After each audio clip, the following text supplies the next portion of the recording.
Greetings of the day.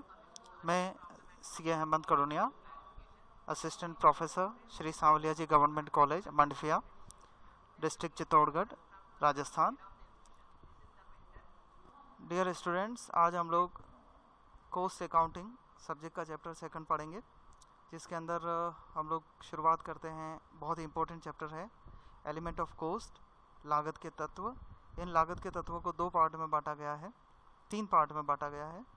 मतलब किसी भी सामग्री को बनाने में हमें तीन चीज़ें चाहिए होती हैं, जैसे मटेरियल, लेबर और एक्सपेंसेस। ये तीन चीज़ें हमें चाहिए होती हैं। अब कॉस्ट अकाउंटिंग में इन तीन चीज़ों को पुनः दो भागों में बांटा गया है। मटेरियल कॉस्ट को फिर से दो पार्ट में बांटा है, डायरेक्ट मटेरियल और इनडायरेक्ट मटेरियल। लेबर को भी इसी दो पार्ट में बांटना है, डायरेक्ट लेबर और इनडायरेक्ट लेबर। एक्सपेंसेस को भी आपको दो पार्ट में बांटना है, डायरेक्ट एक्सपेंसेस और इनडायरेक्ट एक्सपेंसेस। और अब आपको ध्यान देना है कि डायरेक्ट मटेरियल, डायरेक्ट लेबर और डायरेक्ट एक्सपेंसेस, इन तीनों को मिला के हम प्राइम कॉस्ट कहते हैं। इसके बाद तीनों इनडायरेक्ट मिला के, इनडायरेक्ट मटेरियल, इनडायरेक्ट लेबर और इनडायरेक्ट एक्सपेंसेस को हम ओवरहेड कहते हैं। ठीक है, और ओवरहेड को हिंदी में हम ऊपरी व्यय कहते हैं। ओवरहेड के बाद ओवरहेड को हम तीन पार्ट में पुनः विभाजित किया गया है, जो अपने को याद रखना होगा कि फैक्ट्री ओवरहेड, ऑफिस ओवरहेड और selling and distribution overhead. Factory overhead मतलब कारखाना उपरिव्यय, कारखाने से रिलेटेड जितने भी एक्सपेंडिचर होंगे हम इस कैटेगरी में डालेंगे। ऑफिस एंड एडमिनिस्ट्रेटिव ओवरहेड प्रशासनिक उपरिव्यय, और सेलिंग एंड डिस्ट्रीब्यूशन विक्रय और वितरण उपरिव्यय। ये हमारा पार्टीशन है, इन्हें हम लागत के तत्व कहते हैं। हेलो, अब हम लोग कॉस्ट शीट कैसे बनाएंगे उसके बारे में डिस्कस करेंगे। किसी भी कॉस्ट शीट को बनाने के लिए आपको इन मदों को अच्छे से समझना है। ऊपर आप हेडिंग डाल देंगे स्टेटमेंट ऑफ कॉस्ट। इस स्टेटमेंट ऑफ कॉस्ट में, जैसे मैंने आपको अभी बताया कि डायरेक्ट मटेरियल, डायरेक्ट लेबर और डायरेक्ट एक्सपेंसेस, इन तीनों का आप मिला दीजिए तो इसे आप प्राइम कॉस्ट कहेंगे। इसे आप इक्वेशन फॉर्मेट में भी याद करें और फॉर्मेट फॉर्म में भी याद करें कि डायरेक्ट मटेरियल, डायरेक्ट एक्सपेंसेस और डायरेक्ट लेबर, इन तीनों को मिलाने पर प्राइम कॉस्ट बनता है। जब आप इस प्राइम कॉस्ट में अपनी फैक्ट्री ओवरहेड को भी जोड़ देंगे, फैक्ट्री के खर्चों को भी जोड़ देंगे, तो जो शब्द बनेगा वो होगा फैक्ट्री कॉस्ट, जिसे हम फैक्ट्री कॉस्ट या वर्क कॉस्ट, कारखाना लागत कहते हैं। इस फैक्ट्री कॉस्ट में आप एडमिनिस्ट्रेटिव और ऑफिस ओवरहेड जोड़ देंगे, खर्चों को जोड़ देंगे, तो जो नया शब्द बनेगा वो कॉस्ट ऑफ प्रोडक्शन होगा। इस कॉस्ट ऑफ प्रोडक्शन में आप opening stock of finish goods को आप जोड़ दें और closing stock of finish goods को घटा दें, तो जो शब्द बनेगा वो होगा cost of goods sold. Cost of goods sold plus selling and distribution overhead जोड़ देंगे, तो जो नया शब्द बनेगा वो होगा कॉस्ट ऑफ सेल्स, या इसे हम टोटल कॉस्ट भी कह सकते हैं। इसके बाद आप इसमें अपना प्रॉफिट ऐड कर देंगे अब, और जो सेल्स आ जाएगी। अब जब कॉस्ट शीट की आप कैलकुलेशन कर रहे होंगे तो आपको प्रश्न में सेल्स दे रखा होगा, तो हो सकता है आपको प्रॉफिट कैलकुलेट करना पड़े, या प्रॉफिट परसेंटेज में दे रखा हो तो आप इस टोटल कॉस्ट पे निकाल लेंगे और उसमें जोड़ने के बाद में सेल्स कैलकुलेट हो जाएगी। तो ये तो हुआ कॉस्ट शीट का फॉर्मेट। अगर इसे हम फॉर्मेट वाइज में बोलें तो कुछ इस तरीके से आपको अपनी कॉस्ट शीट बनानी होगी। कॉस्ट शीट का फॉर्मेट, शुरुआत आपको वही डायरेक्ट मटेरियल से करनी है। इस डायरेक्ट मटेरियल में आपको रॉ मटेरियल लिखना है, opening stock of raw material plus purchase, और प्लस परचेज से रिलेटेड जो भी एक्सपेंसेस हमारे होते हैं आप उसे जोड़ देंगे। एड कैरिज इनवार्ड या इंपोर्ट ड्यूटी, इसमें से आप closing stock of raw material minus कर दें, तो जो बचेगा वो है डायरेक्ट मटेरियल कंज्यूम्ड। तो डायरेक्ट मटेरियल कंज्यूम्ड हमारे लिए डायरेक्ट मटेरियल जैसा ही बन जाएगा। Direct material plus direct labour plus direct expenses, इन तीनों को जोड़ देंगे तो प्राइम कॉस्ट बन जाएगी। तो अब आपको याद रखना है कि रॉ मटेरियल को हमें डायरेक्ट मटेरियल वाले हेड में लिखना है।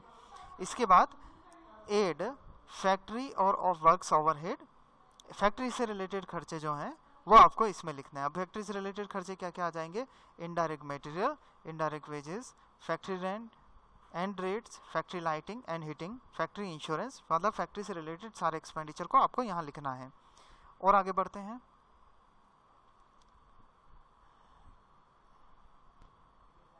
फैक्ट्री के खर्चों में आप ड्राइंग ऑफिस एक्सपेंसेस मतलब नक्शा कार्यालय वेतन, power and fuel, depreciation repair, maintenance of plant, factory manager salary, cost of sale of scrap, इन सब को आप ऐड करेंगे और लेस करेंगे सेल ऑफ स्क्रैप, जो भी वेस्टेज निकलता है फर्म का, अगर उसे बेच दिया गया है तो आप उसे यहाँ पे माइनस कर देंगे। तो जो अब शब्द बनेगा वो होगा फैक्ट्री कॉस्ट और वर्क कॉस्ट। यहीं पे मैं आपको एक और नई बात बता देता हूँ कि अगर प्रश्न में opening stock of WIP work in progress दे रखा है, आप यहाँ पे ऐड करेंगे इस जगह पे, और क्लोजिंग स्टॉक ऑफ WIP अगर आपको दे रखा है तो वो आपको यहीं पे माइनस करना है। उसके बाद जो आंसर आएगा आप उसे फैक्ट्री कॉस्ट या वर्क कॉस्ट कहेंगे। इसके बाद ऐड करेंगे ऑफिस से रिलेटेड खर्चे, office and administrative overhead heading में कौन कौन से खर्चे हो सकते हैं, office rent and rates, office salaries, director fees, office lighting and air conditioning, establishment charges, audit fees, legal charges, bank charges, general office expenses. In expenditure को आपको ऐड करना है। इसके अलावा भी आपको अपने कॉमन सेंस से ऑफिस के खर्चे ऐड करने हो सकते हैं।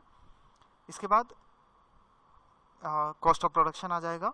फैक्ट्री कॉस्ट में ऑफिस ओवरहेड जोड़ने के बाद कॉस्ट ऑफ प्रोडक्शन आ जाएगा। कॉस्ट ऑफ प्रोडक्शन में आप opening stock of finish goods जोड़ देंगे, closing stock of finish goods घटा देंगे, तो जो आंसर आएगा वो होगा कॉस्ट ऑफ गुड्स सोल्ड। इसके अंदर आप selling and distribution expenses overhead जोड़ेंगे।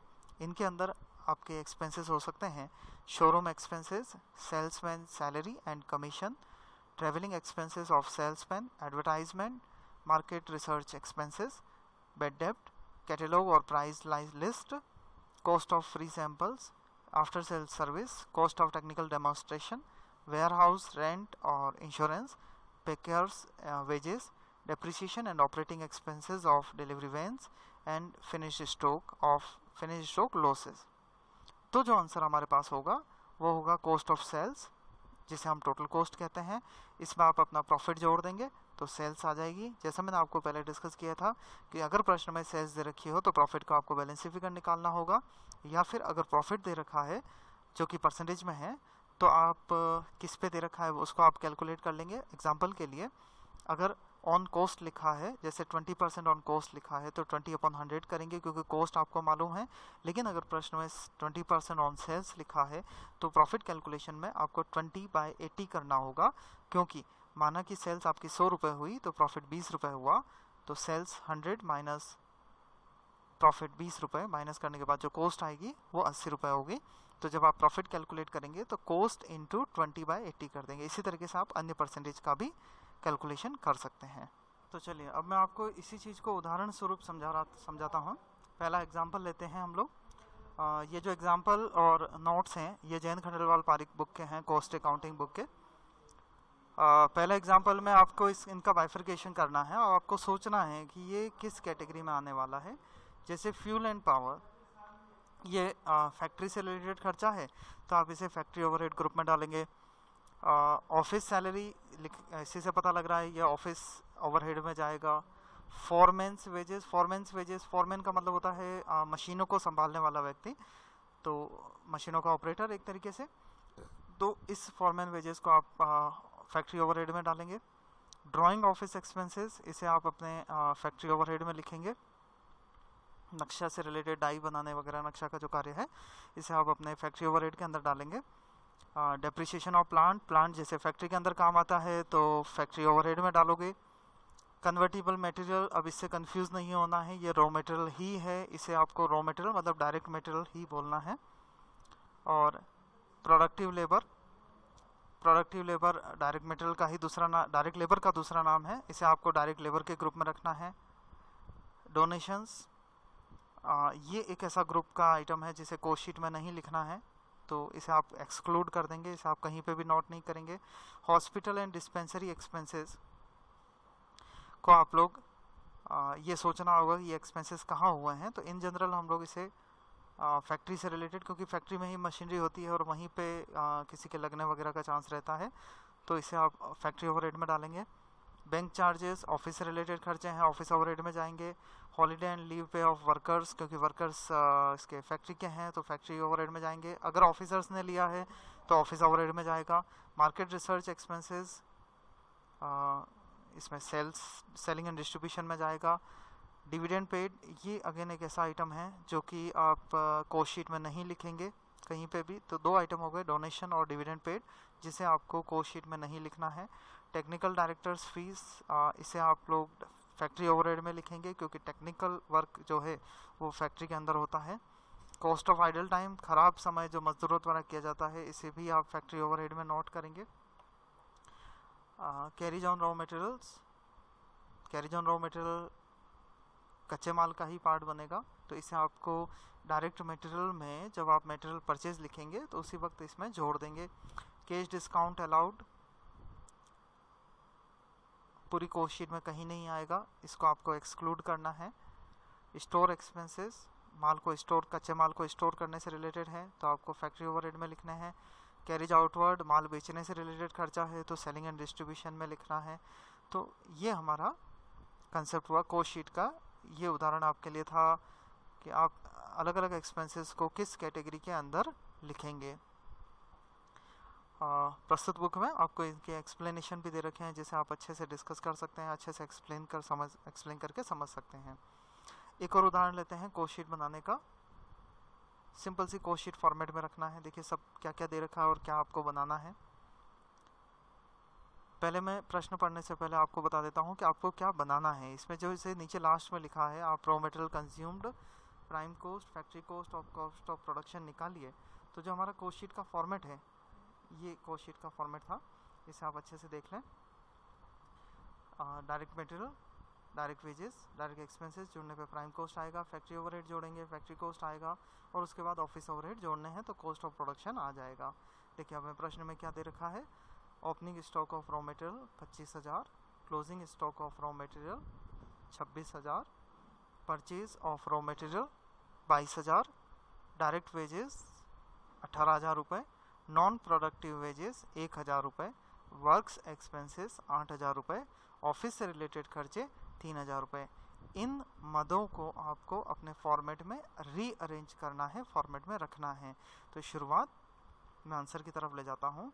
आप रॉ मटेरियल कंज्यूम लिखेंगे जो प्रश्न में दे रखा था। ओपनिंग स्टॉक दिया था 25,000, परचेज आपको प्रश्न में दिया था 22,000, दोनों को जोड़ दीजिए। उसमें से closing stock of raw material minus कर दो 26,000 रुपये, तो आंसर आया रॉ मटेरियल कंज्यूम्ड 21,000 रुपये। इस 21,000 में डायरेक्ट वेजेस जो प्रश्न में आपको 18,000 दे रखी थी, 21 और 18 डायरेक्ट मटेरियल डायरेक्ट वेजेस दोनों जुड़कर प्राइम कॉस्ट शब्द बन जाएगा 39,000। इस 39,000 में आप फैक्ट्री के खर्चे जोड़ लो, नॉन प्रोडक्टिव वेजेस और वर्क्स एक्सपेंसेस 1,000 और 8,000 9,000 रुपये जुड़ जाएंगे, तो 48,000 रुपये हमारी फैक्ट्री कॉस्ट हुई। इस फैक्ट्री कॉस्ट में ऑफिस से रिलेटेड खर्चे आप 3,000 रुपये जोड़ दीजिए तो आंसर हो जाएगा कॉस्ट ऑफ प्रोडक्शन। ये हमारा प्रश्न हल हो गया। इसी तरह से एक और उदाहरण लेते हैं जो थोड़ा सा इससे बड़ा रहेगा। पढ़ लेते हैं प्रश्न को। कुल लागत के विभिन्न अंगों को दिखाते हुए एक उचित विवरण पत्र बनाइए तथा लागत में सम्मिलित न होने वाली मदों को लिखिए। निर्माता के 31 मार्च 2012 को समाप्त होने वाले वर्ष के व्ययों के विवरण निम्न प्रकार हैं। आपको काफ़ी सारे आइटम्स दे रखे हैं। आपको पहले बाइफरकेट कर लेना है कि कौन सा आइटम कहाँ जाएगा। जैसे डायरेक्ट वेजेस, खुद हेडिंग है, डायरेक्ट वेजेस में जाएगा। मटेरियल इश्यूड टू जॉब्स 38,000 रुपये, ये डायरेक्ट मटेरियल है। Hire of cranes of jobs, power, rent, workers salary, indirect salary of factory, office rent, salary to salesman.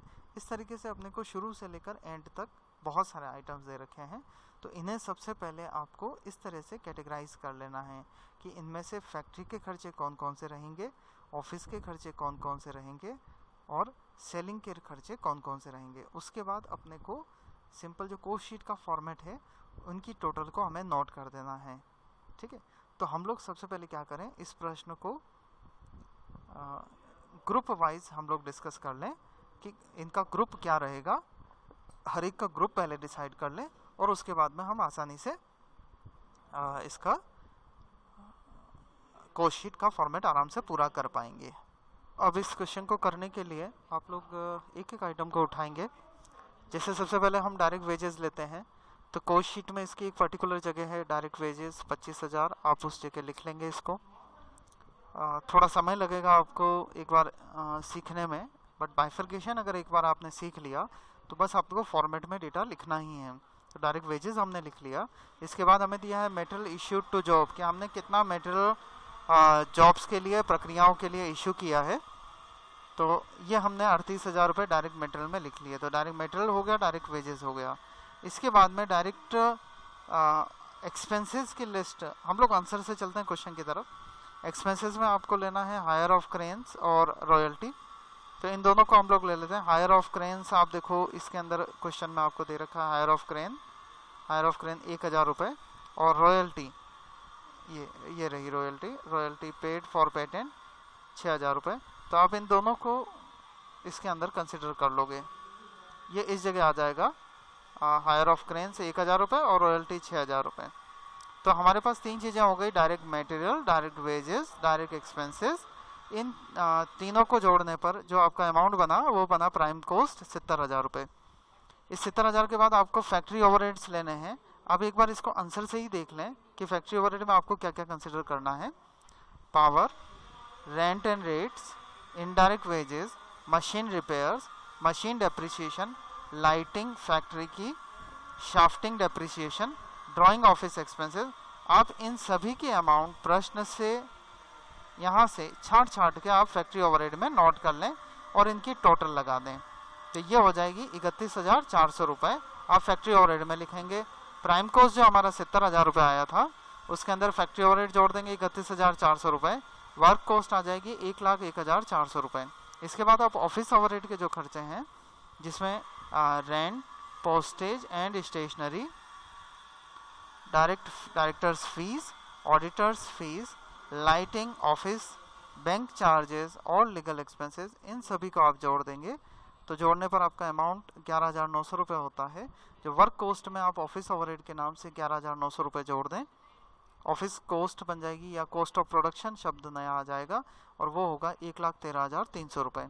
Selling and distribution के जो expenditure हमारे पास हैं उसको आपको छाट के लिखना है, जैसे salaries to salesman, commission to salesman, travelling expenses, bad डेप्ट, market research expenses, free samples, warehouse wages and upkeep of delivery vans. Again इसके आप टोटल लगा के और अपनी जो कॉस्ट शीट का फॉर्मेट अपन ने बनाया है, सेलिंग एंड डिस्ट्रीब्यूशन ओवरहेड 19,700 रुपये नोट कर दें, टोटल लगा दें, टोटल कॉस्ट आ जाएगी। तो बस आपको प्रश्न से ये करना है कि इन सभी को एक एक करके कैटेगरी वाइज छांटते जाना है और उसके कॉस्ट शीट के फॉर्मेट में लिख लेना है।